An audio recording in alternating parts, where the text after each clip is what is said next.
வணக்கம் நண்பர்களே. இன்றைக்கி சாக்ரட்டிஸ் ஸ்டுடியோவில் நம்ம ஒரு இன்ட்ரெஸ்டிங்கான விஷயத்தை பார்க்க போகிறோம். அது என்னென்னா, அமெரிக்காவினுடைய கவர்மெண்ட் எப்படி ஃபார்ம் பண்ணுறாங்க, அதனுடைய விதிமுறைகள் என்ன, அதனுடைய கான்ஸ்டியூஷன் என்ன, அது ஃபெடரல் கவர்மெண்ட் நம்ம சொல்லிகிட்டே இருக்கோம். பெரும்பாலும் இந்தியாவில் இப்போ சமீப காலங்களில் மாநிலங்களுக்கான உரிமைகள், மத்திய அரசுக்கான உரிமைகள் பற்றிலாம் நிறைய விவாதங்கள் வந்திருக்கு. இந்த சமயத்தில் அமெரிக்கன் கவர்மெண்ட்டை போட ரெஃபர் பண்ணி நம்ம நாட்டில் நிறைய பேசியிருக்கிறோம்.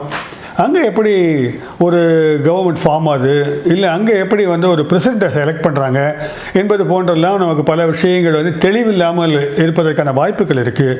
அதை பற்றி நம்ம தெரிஞ்சுக்கொண்டதுக்காக இன்றைக்கி லக்கீலி இன்றைக்கி நமக்கு அமெரிக்காவில் அட்வொகேட்டாக கிட்டத்தட்ட 25 ஆண்டுகள் பணிபுரிந்து சமீபத்தில் அரசு பணியிலிருந்து ஓய்வு பெற்றிருக்கிற அட்வொகேட் உமா சுப்பிரமணியன் அவர்கள் வந்திருக்கிறாங்க. அங்கேயே தான் அவங்க வாழ்ந்துக்கிட்டு இருக்காங்க.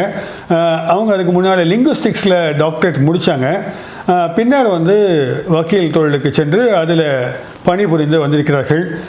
அவர்கள்கிட்ட நம்ம ஃபெடரல் கவர்மெண்ட்னா என்ன, அதனுடைய ரூல்ஸ் அண்ட் ரெகுலேஷன் என்ன, அது எப்படி ஓட்டு போடுறாங்க மக்கள், இந்த பல விஷயங்களை இந்த நேர்முகத்தில் கேட்குறதா இருக்கிறோம்.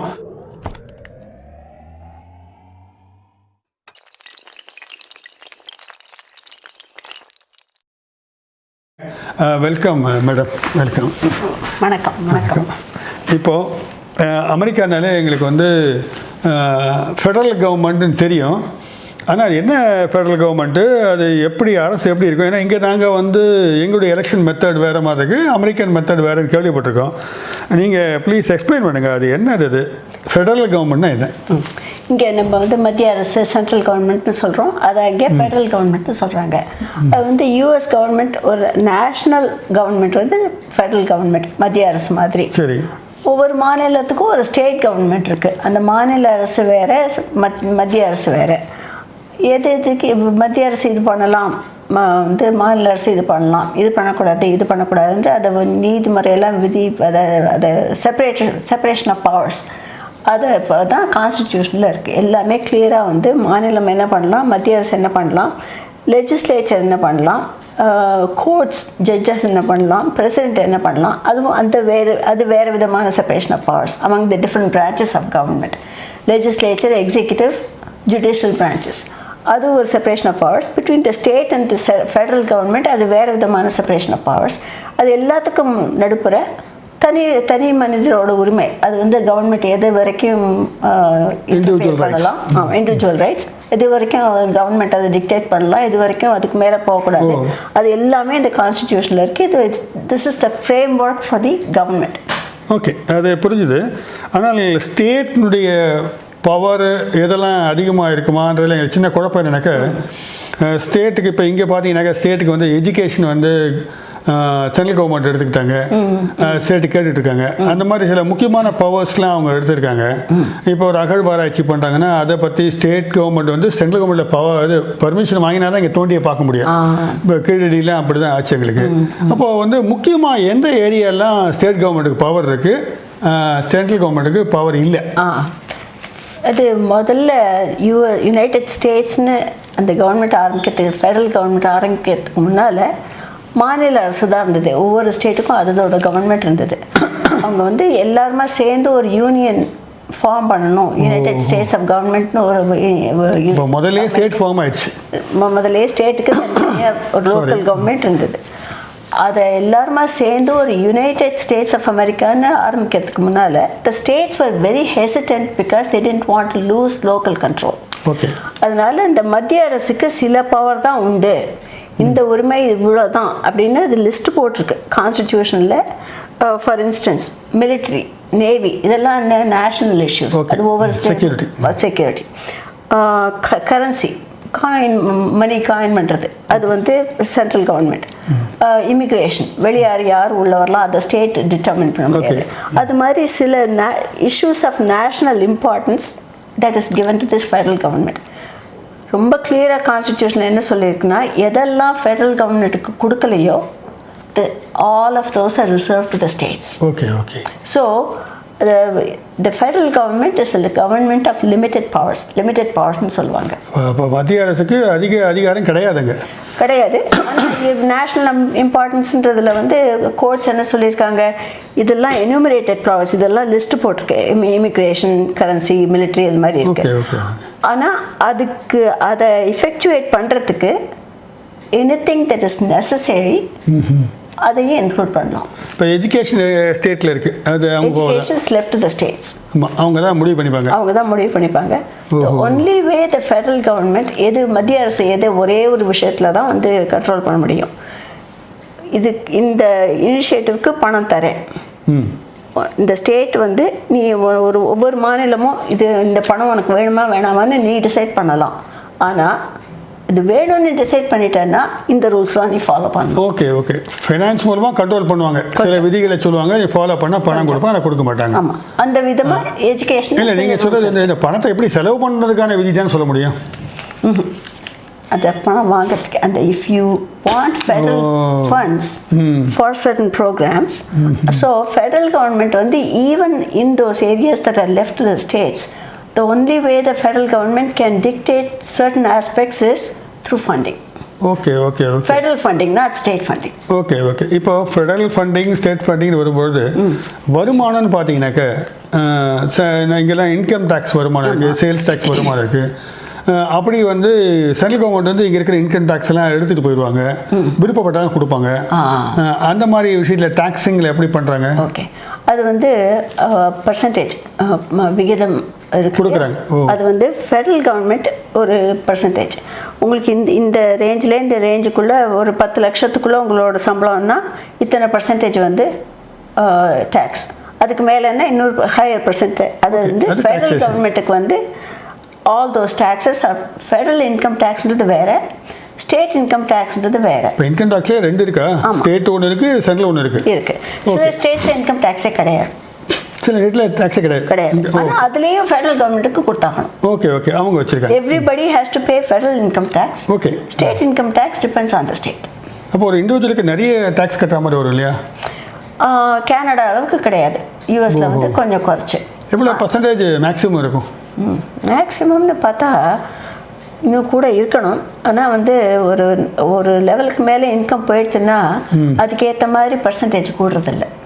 So the richer people actually don't pay the same percentage, they pay very little in proportion to their total income. Okay. Elections பொறுத்த வரைக்கும் எங்களுக்கு வெவ்வேறு அண்டர்ஸ்டாண்டிங் இருக்குது. அதாவது ஏதோ பர்சன்டேஜ் கணக்கில் தான் வந்து தலைவர்களை தேர்ந்தெடுப்பாங்க, அப்படி தான் சொல்கிறாங்க. பொதுவாக பார்த்தா பிரசிடென்ட், இப்போ எல்லாருக்குமே பிரசிடென்ட் தெரியும் அவங்களுக்கு. அந்த மாதிரி ஸ்டேட் கவர்மெண்ட்டை பொறுத்த வரைக்கும் இங்கே நாங்கள் சீஃப் மினிஸ்டர் சொல்கிறோம், அங்கே கவர்னர் சொல்கிறீங்க. அது தவிர வந்து மெம்பர் ஆஃப் லெஜிஸ்லேட்டிவ் எடுக்கிறோம், அதே மாதிரி வந்து மெம்பர் ஆஃப் பார்லிமெண்ட் எடுக்கிறோம். அந்த முறை எப்படிப்பட்டது? இங்கே எனக்கு தெரிஞ்ச வரைக்கும் இந்தியாவில் அந்த சிஸ்டம் கொஞ்சம் வேறன்னு நினைக்கிறேன். யூஎஸில் வந்து பிரசிடென்ட் வந்து ஃபெடரல் சைடில் வந்து the president is the head of the executive branch. 3 branches சொன்னோம் இல்லையா? லெஜிஸ்லேச்சர், அது வந்து நீதியெல்லாம் வந்து லாஸ் பாஸ் பண்ணுறது அது legislature. the executive branch, the head of the executive branch is the president federal சைடில். ஸ்டேட் சைடில் கவர்னர். அப்புறம் இந்த ஜுடிஷியரி கோர்ட் சிஸ்டம் அது வேறு. எக்ஸிக்யூட்டிவ் பிரான்ச்சோட எலெக்ஷனே வேறு. பிரசிடென்ட் எலெக்ஷன் வந்து அதுக்கு தனி ஓட், அசம்பிளி லெஜிஸ்லேட்டிவ் அசம்பிளி அதோட ஓட்டு வேறு. ஸோ லெஜிஸ்லேட்டிவ் அசம்பிளி யார் வந்தாலும் வராட்டாலும் அவங்க டிட்டர்மின் பண்ண முடியாது யார் பிரசிடென்ட்னு. ஓகே. ஸோ அது வேறு. அப்போ நீங்கள் எல்லாருமே ஓட்டு போட்டு தான் பிரசிடென்ட் எலெக்ட் பண்ணுவீங்க? எல்லாருமே ஓட் பண்ணி தான் பிரசிடென்ட் எலெக்ட் பண்ணுறது. அதே மாதிரி ஒரு ஸ்டேட் இருக்குது, கலிஃபோர்னியா ஸ்டேட் இருக்குல்ல, அது கவர்னருக்கான ஓட்டும் டைரெக்டாக போடுவீங்களா? எல்லாரும் அந்த கலிஃபோர்னியாவில் இருக்கிறவங்க கலிஃபோர்னியா. ஓகே, அவர் வந்து யார் அதிக ஓட்டு வாங்குறாரோ அவர் தான் கவர்னர். ஆமாம். இது கட்சி அடிப்படையெல்லாம் வராது. இங்கெல்லாம் ரெப்ரஸன்டேட்டிவ் எம்எல்ஏக்கள் எவ்வளோ பேர் அதிகமாக வச்சுருக்காங்களோ அவங்க தான் எலெக்ட் பண்ணுவாங்க. இங்கே அப்படி இல்லை, அது ரெண்டு வேறு வேறு. இந்த இப்போ நான் ஒரு பிரச்சனை வருது, இப்போ கவர்னர் வந்து எலெக்ட் ஆகிடுறாரு, இல்லை பிரசிடென்ட் எலெக்ட் ஆகிடுறாரு, ஆனால் அவங்க கட்சிக்காரங்க அங்கங்கே அதிகமாக ஸ்டேட்டில் வந்து நல்லா வரல வச்சுக்கோங்க. அப்போ அவர் எப்படி நடத்துவார் ஆட்சியை? ஸோ நீங்கள் கேட்குறது என்னென்னா, கவர்னரோ பிரசிடென்ட்டோ ஒரு கட்சி, ஆமாம், அந்த அசம்பிளி லெஜிஸ்லேட்டிவ் சைடில் மெஜாரிட்டி கூட வேறு. அவங்க வந்து இது பிரசிடென்ட்டோட எலெக்ஷன் அவங்க வந்து டிட்டர்மின் பண்ண முடியாதே தவிர்த்து அந்த பிரசிடென்ட்டோட பாலிசி சக்ஸஸ்ஃபுல்லாக வர முடியாதான்றதை அவங்க கண்ட்ரோல் பண்ண முடியும். இப்போ பிரசிடென்ட் சொல்கிறார் வந்து எனக்கு வந்து இமிக்ரேஷன் தான் முக்கியம், இதை எல்லாத்தையும் லிமிட் பண்ணணும் அப்படின்னு அவர் சொல்லிட்டார். அதை ஃபாலோ பண்ணுறதுக்கு அவரோட பார்ட்டியிலேயே இருக்கிற லெஜிஸ்லேச்சர் மெஜாரிட்டியில் இருந்தால் தான் முடியும். இப்போ ஒபாமா பிரசிடெண்ட்டாக இருக்கிறப்ப ஹெல்த் கேர் ரொம்ப முக்கியம், எல்லாருக்கும் ஹெல்த் கேர் வரணுன்றது. அது எப்போ முடிஞ்சது?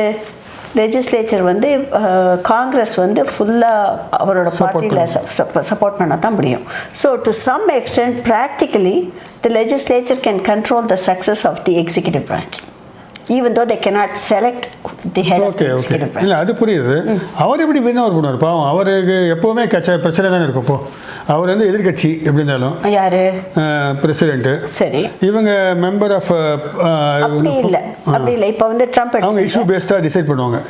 இல்லை எப்போவுமே அப்படி இல்லை. இஷ்யூ பேஸ்டாக டிசைட் பண்ணுறது இப்போ எல்லாம் இன்னும் வர ரொம்ப குறைஞ்சி போயிட்டு. முன்னால் இருந்து 20-25 வருஷத்துக்கு முன்னால் சொல்லுவாங்க கிராசிங் தி ஐல்னு சொல்லுவாங்க. ரிப்பப்ளிகன் பார்ட்டிஸ் அவங்க வந்து அவங்க கூட ஒரு டெமோக்ராட்டிக் பார்ட்டியோட ஒரு பாலிசி முக்கியம்னு நினைச்சாங்கன்னா, இது நல்லதுன்னு நினைச்சாங்கன்னா ஐல் கிராஸ் பண்ணி அது that's what they mean by crossing the aisle. வேறுபாடு இல்லாம நல்ல விஷயத்துக்கு ஆதரவு தெரிவிப்பாங்க.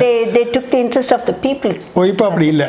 இப்போ வந்து ரொம்ப இல்லை. அப்போ எப்படி வந்து அப்போ அவருக்கு மெஜாரிட்டியாக அவருக்கு மெம்பர்ஸ் இருந்தால் தான் முடியும் எந்த பாலிசி. அப்போ கரெக்ட். இப்போ வந்து ட்ரம்ப்போட முதல் 3 வருஷம் வந்து அவருக்கு மெஜாரிட்டி இருந்தது. ஹவுஸ் சைட்லேயும் இருந்தது, செனட் சைட்லேயும். ஓகே இப்போ வருது. இப்போ அது ஒரு பக்கம் இந்த மாதிரி எலெக்ட் பண்ணி வராங்க. சரி, நீங்கள் சொல்கிற மாதிரி செனட்னு ஒன்று தனியாக இருக்கா? அது என்னது? 2 சேம்பர். இப்போ வந்து எங்கள் லோக்சபா ராஜ்யசபா மாதிரி ஸ்டேட் லெஜிஸ்லேச்சர்லேயும் சரி ஃபெடரல் லெஜிஸ்லேச்சர்லேயும் சரி ஹவுஸ்ன்றது வந்து நம்பர் ஆஃப் பாப்புலேஷனை பொறுத்தது ஹவுஸ் மெம்பர்ஷிப். ஓகே. எல்லா ஸ்டேட்டுக்கும் 2 செனட்டர் உண்டு. சின்ன ஸ்டேட்டாக இருந்தாலும் சரி. இந்த ராஜ்யசபா லோக்சபான்னு பிரிக்கிற மாதிரி ராஜ்யசபா மெம்பர் அவங்களாம் ஒரு ஸ்டேட்டுக்கு 50 ஸ்டேட்டு 100. ஆமாம்.